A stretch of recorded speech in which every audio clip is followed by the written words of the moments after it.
we're with Maria Freed. Hi. How are you doing? I'm doing good. It's been a good day. Good. And you got some good looking stuff here. Thank you. Yeah, I brought the last 4 paintings that I've done, and some pottery. Not much pottery, but I finished this one about 4 days ago. Oh yeah, it's in there. Okay. It's in there. I'll Okay. make sure that I got it. Yeah. I've seen you on Facebook working on that one. Yeah, that one took about 3 weeks. That was probably the most involved one that I've ever done. I took a trip 3.5 hours down here to the Lexington area. I took pictures for 3 days in really hot, humid conditions. And that's all I did. It's like, yeah, leave me alone. Junk call. Yeah. So yeah. Did you ever figure out a name for that? Yes, Kentucky Morning. Kentucky Morning. Yep. All right. Because that's what this was about. I made this for a display that didn't actually happen. It was a collaborative project, but it's okay. But what this was supposed to be was the rolling hills of Kentucky, and it's supposed to speak about the beginnings of the Lexington rifle industry. So I've included an early Lexington rifle, and then you've got the mansion up here, and you've got a big old barn over there. You have the stone fence that's typical of this area, and then you've got an older man with the hunting shirt. So he might have been a veteran. But he's out hunting with this nice, fancy Lexington rifle. So that was supposed to be about this area here specifically. I was talking to you earlier. My wife's ancestor came to Boonesboro in 1777, and in later years he gave a deposition. They were asking people about when Lexington was formed, and in his deposition he said, a group of men, we left Boonesboro and came up to Colonel Todd's cabin, and we camped there for the night, and there was no Lexington there at that time. Wow. Yeah. Yeah, this could be Lexington right there. Yeah. It's probably a little bit flatter, I guess. But they probably were somewhere around McConnell Springs, would be my guess. Yeah. Probably when they were on their way to Ohio to attack an Indian camp. Well, but anyway, that sure looks like Kentucky, that's for sure. That might have been, I don't know exactly where the background was taken, but this is compiled from 6 different of my photos. Yeah. And all but one of the photos was taken around the Boonesboro area. Yeah. The deer, that was the only thing that I took around my home. And then the gun was, that's a, what do you call it? That was a conglomeration. Yeah. So I used the Garrett Wall rifle made by Lynn West. It's in Mel Hankla's book, Into the Bluegrass. But I used the detail off the patch box and the little silver parts there, the inlays, to finish off this rifle to make it look like what it is. So. Well, it's very nice. Thank you very much. Yeah. Well, I hope you have a good show, sell lots of stuff. Thank you, I will, I'll try. And we'll be talking on Facebook, I guess. All right. Thanks a lot, Maria. Yeah, thank you.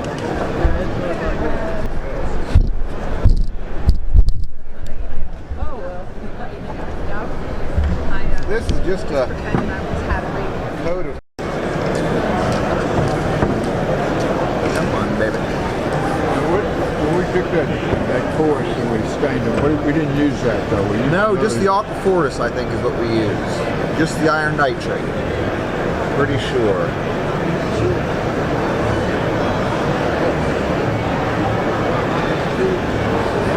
Curled up here, the 4-stock, pretty nice, isn't it? Tannic to click on right now, not the iron nitrate. Just the tannic is all it is, yep.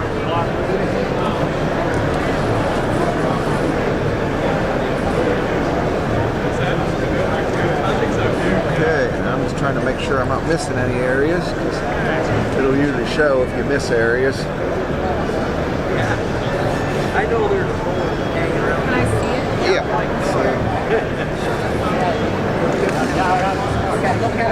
Start drawing some areas. Let's see what's happening.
we're here with Joe Seabolt at the CLA show, and you've got a nice exhibit table here. How's the show going for you? Show's going great. We really appreciate you coming down and seeing us and putting us on camera.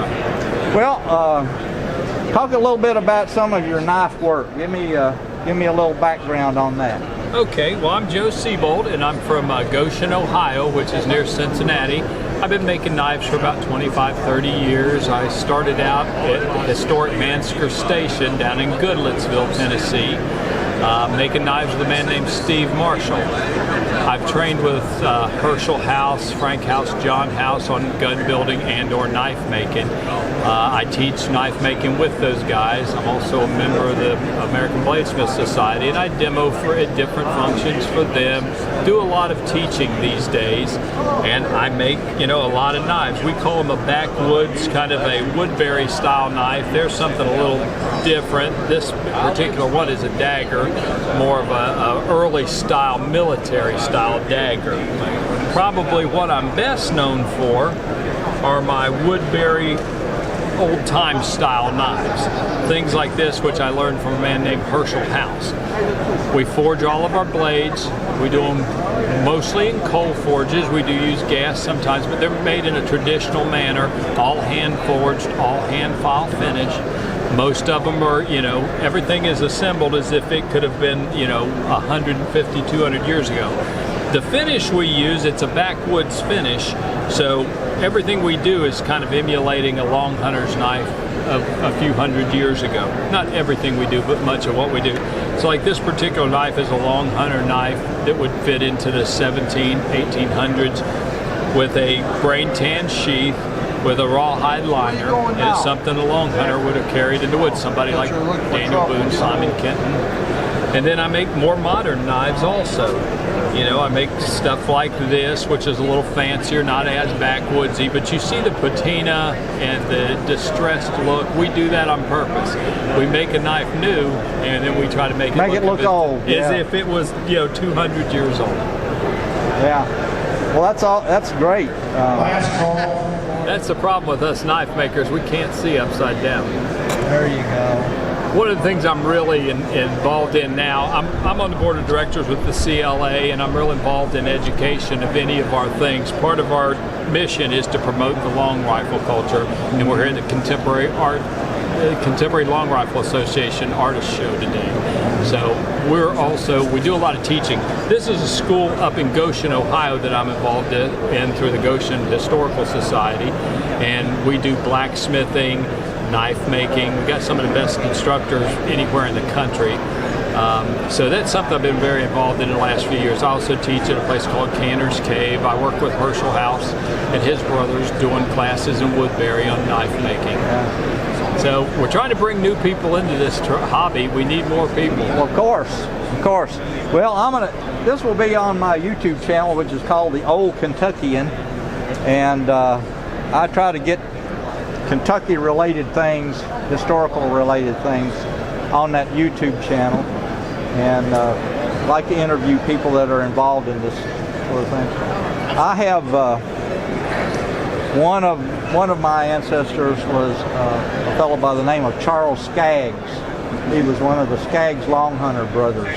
I've heard of the family. I didn't realize that. I'll be darned. His brother Henry was part of the Knox Long Hunter expedition. Really? And I think Charles was with them quite a few times, but the Long Hunter camp, which is on Skin House Branch in Greene County. That's neat. There's some historical markers there. It's way out in the middle of nowhere. But those guys, they hunted along the Green River. Benjamin Lynn, I don't know if you're from, they named No Lynn River after Benjamin Lynn. Well, I've heard of it. It's amazing, the men, and that was the rough and wild frontier in those days, and the tough men that settled that area and the things they went through. It amazed me. I love reading any of the stories, and again, I've reenacted right at Mansker Station, and I've seen that plaque that you were talking about. And one of the brothers was I think it was James Skaggs. Skaggs Station was also on Brush Creek in Greene County, and they got word that there were some Indians in the area, and they were packing up to leave. They were going to go to Bardstown and stay until the danger passed. And their daughter they had some cast ironware, and they said, we're not going to pack this all the way to Bardstown. So there was a cave nearby, and she was taking it to the cave to store it so the Indians wouldn't find it. The Indians found her and killed her. Wow. Okay. Right there at the station. And they were able to find her before they left, and they buried her under the floor of their cabin. And when they returned, the Indians had burned the cabin to the ground. And there's a cemetery there now, which is maybe 5 miles from my home. And they have some stone markers, and she's buried along with some of the other Skaggs in that cemetery. Wow. You know, it's just amazing the life they led. Think of the trial. We think we have it rough. Think of the trials and tribulation on a daily basis. Oh, you get hurt. Went through. You just... It was rough. But I think a lot of us here at the show would gladly go back in time. I don't know how long we would like it, but we'd gladly go back and try to go through that just to see what it was really like. Well, thanks a lot, Joe. Well, thank you. I really appreciate it. And I thank you to come to the show. And, you know, the Contemporary Long Rifle Association is a great organization if you ever want to look us up on the internet. Yep. I thoroughly suggest anyone that likes this stuff to join the association. Great. All right. Okay, we're here with Simeon England. You make a few things, don't you? I make a few things. Make a few things. Primarily tomahawks and some knives and just some other various strikers, some blacksmith forge things. All right. Well, show us one of your pipe tomahawks here and talk about it. This is a pipe tomahawk. It's made out of a gun barrel, and it's got a steel bit forge welded in, and it's got some fine engraving there. I'm not sure if you see that, but it's there's a silver knife inlay too. That's hold that up there and let me kind of zoom in on it. Okay. All of it's very typical to an 18th century original, and gunsmiths making these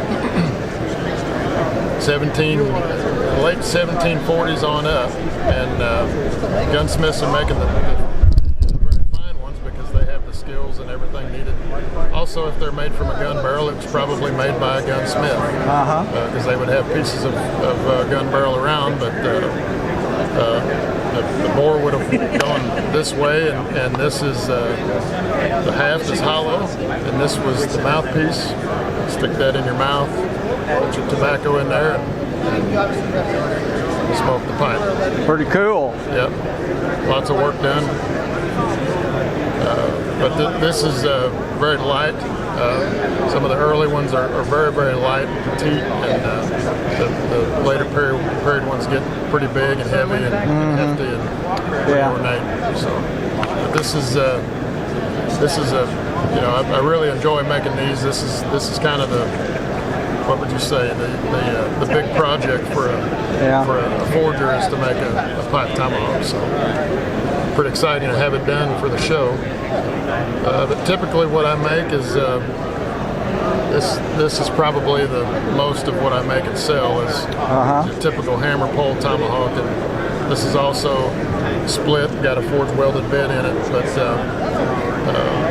this is of average size and shape and profile of a hammer pole tomahawk in the 18th century, and this is made to use as a weapon. It's not made to really chop a bunch of wood. This is made for fighting, and a lot of militia laws require you to have something like this to That'd split a skull pretty easy, wouldn't it? Sure would on either side. So that's what they're using these for.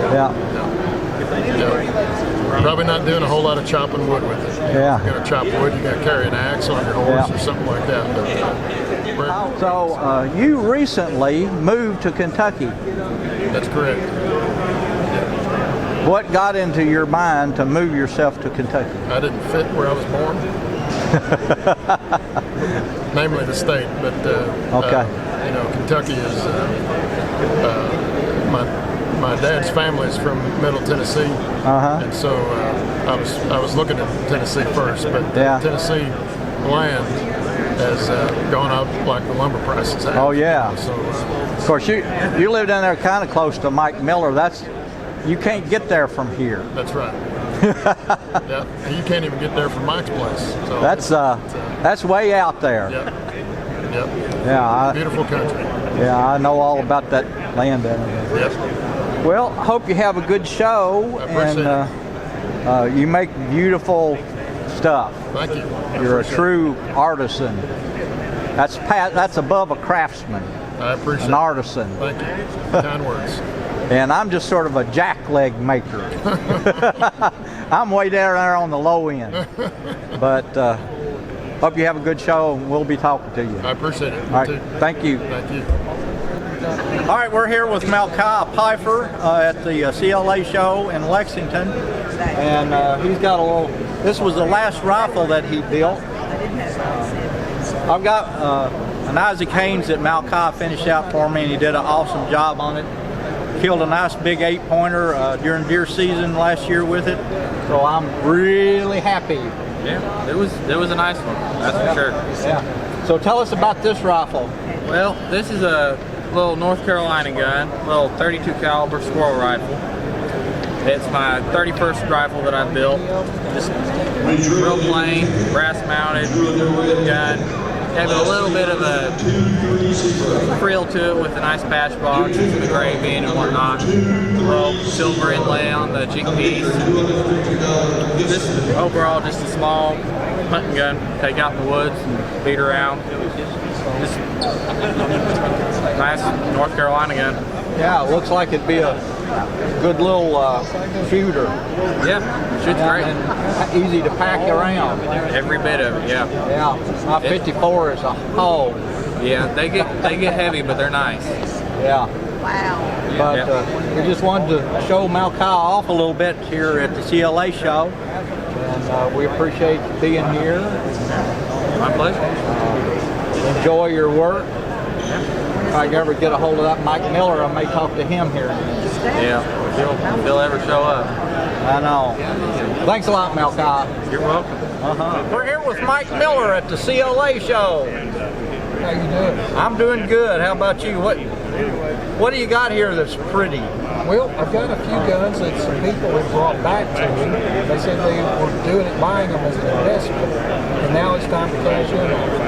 So I got some special deals going on a couple of good rifles. I've got a couple of Malkai's rifles, my apprentice. Got another one I got to deliver. Then I've got my daughter's rifle up there. That doesn't go anywhere ever. Yeah. But it's the most handled gun in America.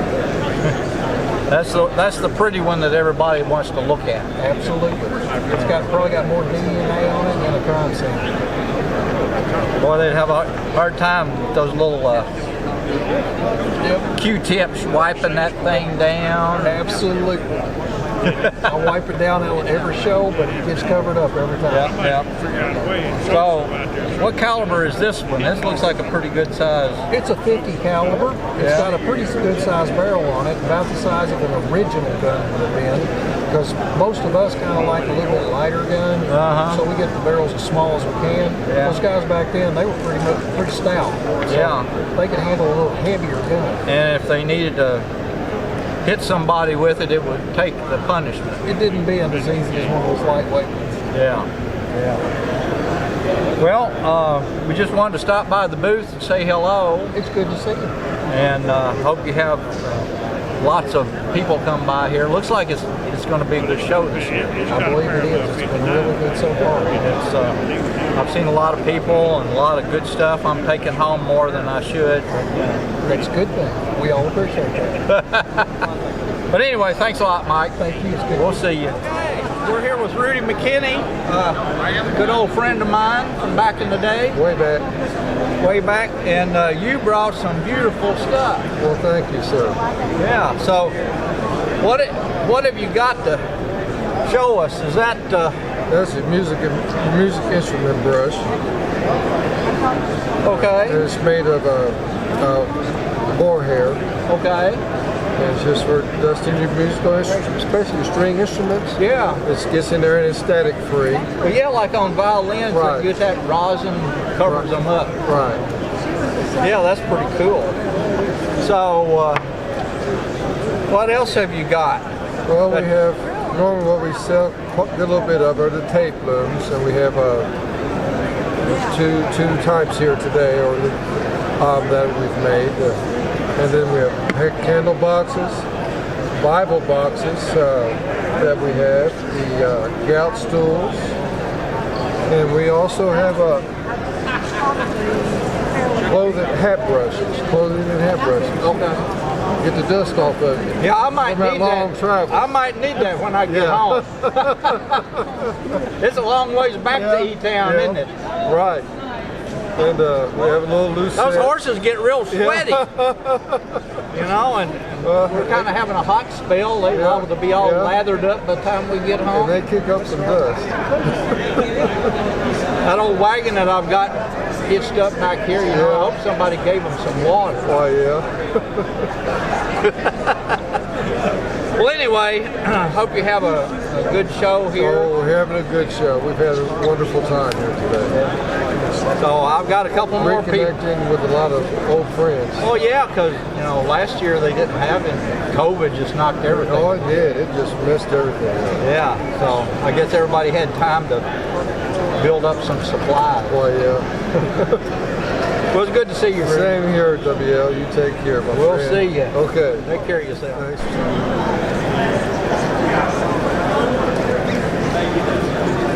Had you seen the Jefferson disc?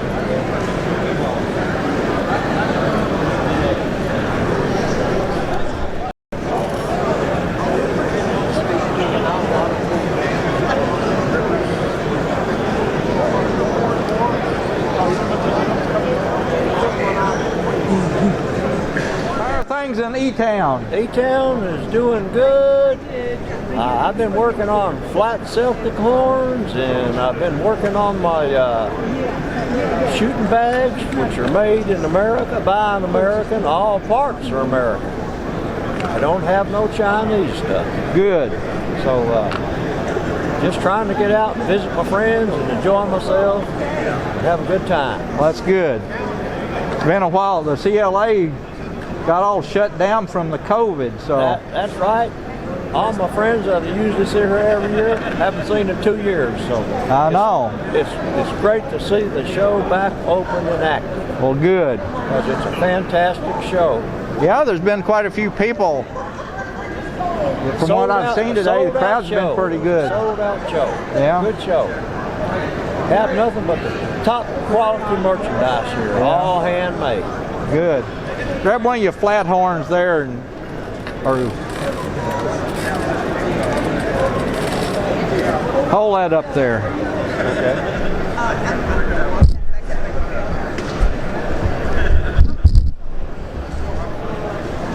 This is a picture of one of the flat horns I make, and the flat horns got over here from the Irish and the Scottish, and they used to take a flat horn and they wore a sash, and they put the flat horn in their sash due to the fact that they didn't have the big cow horns over in Ireland or Scotland like we have in America.